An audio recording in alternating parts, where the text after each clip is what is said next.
Hi everyone, welcome to my channel. ಇವತ್ತು 5 ನಿಮಿಷದಲ್ಲಿ ಮನೆಯಲ್ಲೇ ಹೆಲ್ದಿಯಾಗಿರೋ ಅವಲಕ್ಕಿ ಮಿಕ್ಸ್ಚರ್ ಹೇಗೆ ಮಾಡೋದು ಅಂತ ಹೇಳ್ಕೊಡ್ತಿದ್ದೀನಿ, ಬನ್ನಿ. ಅವಲಕ್ಕಿ ಮಿಕ್ಸ್ಚರ್ ಮಾಡೋಕ್ಕಿರೋ ಬೇಕಾಗಿರೋ ಇಂಗ್ರೀಡಿಯೆಂಟ್ಸ್ ಬಂದ್ಬಿಟ್ಟು ಫಸ್ಟು ನಾವು ಅವಲಕ್ಕಿ, ಬಿಳಿ ಅವಲಕ್ಕಿ ಅಂತೀವಲ್ಲ ಅದು. ಆಮೇಲೆ ನಿಮಗೆ ಉರ್ಗಡ್ಲೆ ಎಷ್ಟು ಬೇಕೋ ಅಷ್ಟು, ಕಡಲೆ ಬೀಜ, ಆಮೇಲೆ ಕರಿಬೇವು, ಬೇಕಿದ್ದರೆ ಕೊಬ್ಬರಿ ಕೂಡ ಹಾಕೋಬೋದು, ಆಮೇಲೆ ಮೆಣಸಿನ್ಕಾಯಿ ಕೂಡ ಹಾಕೋಬೋದು. ಬಟ್ ನಾನು ಅದೆರಡನ್ನ ಸ್ಕಿಪ್ ಮಾಡ್ತಿದ್ದೀನಿ, ನನಗೇನು ಅಷ್ಟು ಇಷ್ಟ ಆಗೋಲ್ಲ, ಅದಕ್ಕೋಸ್ಕರ.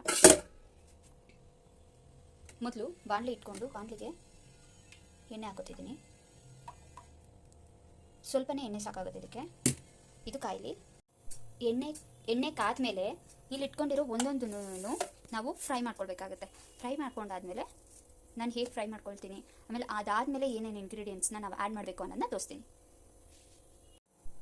ಈಗ ಎಣ್ಣೆ ಕಾದಿದೆ, ಲೋ ಫ್ಲೇಮಲ್ಲಿ ಇಟ್ಕೊಂಡು ಅವಲಕ್ಕಿ ಫ್ರೈ ಮಾಡಿಕೊಂಡು, ಇದು ಪೂರಿ ಥರ ಬರುತ್ತಲ್ವ, ಪೂರಿ ಥರ ಬರೋದನ್ನು ಸ್ವಲ್ಪನೇ ಫ್ರೈ ಮಾಡಿಕೊಂಡು ಒಂದು ಬೌಲ್ಗೆ ಟಿಶ್ಯೂ ಹಾಕ್ಕೊಂಡು ಎತ್ತಿಟ್ಕೋಬೇಕು.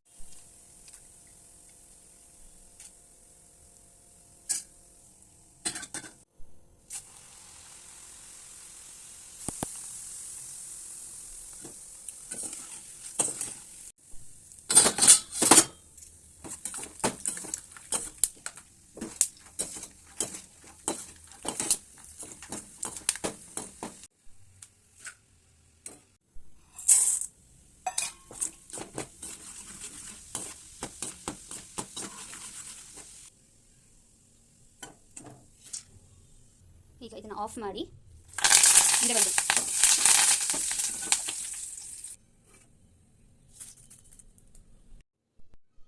ಈಗ ಇದಕ್ಕೆ ಅವಲಕ್ಕಿ, ಕಡಲೆ ಬೀಜ, ಆಮೇಲೆ ಉರ್ಗಡ್ಲೆ, ಕರಿಬೇವೆಲ್ಲ ನಾವು ಡೀಪ್ ಫ್ರೈ ಮಾಡ್ಕೊಂಡಿದ್ದೀವಲ್ಲ. ನಿಮಗೆ ಬೇಕಂದರೆ ಮೆಣಸಿನ್ಕಾಯಿ ಮತ್ತು ತೆಂಗಿನಕಾಯಿನೂ ಹಾಕೋಬೋದು. ನಾನು ಹಾಕೊಂಡಿಲ್ಲ. ಇದಕ್ಕೆ ಬೇಕಾಗಿರೋ ರುಚಿಗೆ ತಕ್ಕಂತೆ ನೋಡಿಕೊಂಡು ಉಪ್ಪು ಹಾಕೊಳ್ಳಿ.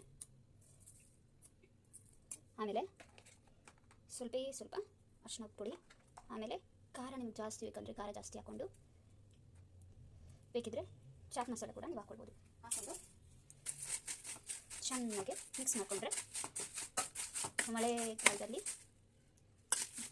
ಖಾರವಾದಂಥ mixture, home made mixture ready. ಇದು ಬೇಕಂದರೆ ಬೂಂದಿ ಕೂಡ ಮನೆಯಲ್ಲೇ ಮಾಡ್ಕೊಳ್ಳೋದು ಹೇಗೆ ಅಂತ ನೀವು ಬೇಕಿದ್ರೆ ಕಮೆಂಟ್ ಬಾಕ್ಸಲ್ಲಿ ತಿಳಿಸಿ, ನಾನು ಅದನ್ನು ಹೇಳ್ಕೊಡ್ತೀನಿ.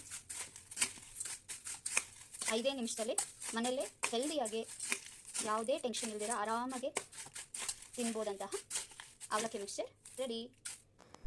ವಿಡಿಯೋ ಇಷ್ಟ ಆಗಿದ್ರೆ ಲೈಕ್ ಮಾಡಿ, ಕಮೆಂಟ್ ಮಾಡಿ, ಶೇರ್ ಮಾಡಿ, ಸಬ್ಸ್ಕ್ರೈಬ್ ಮಾಡ್ಕೊಳ್ಳಿ. Thank you, bye.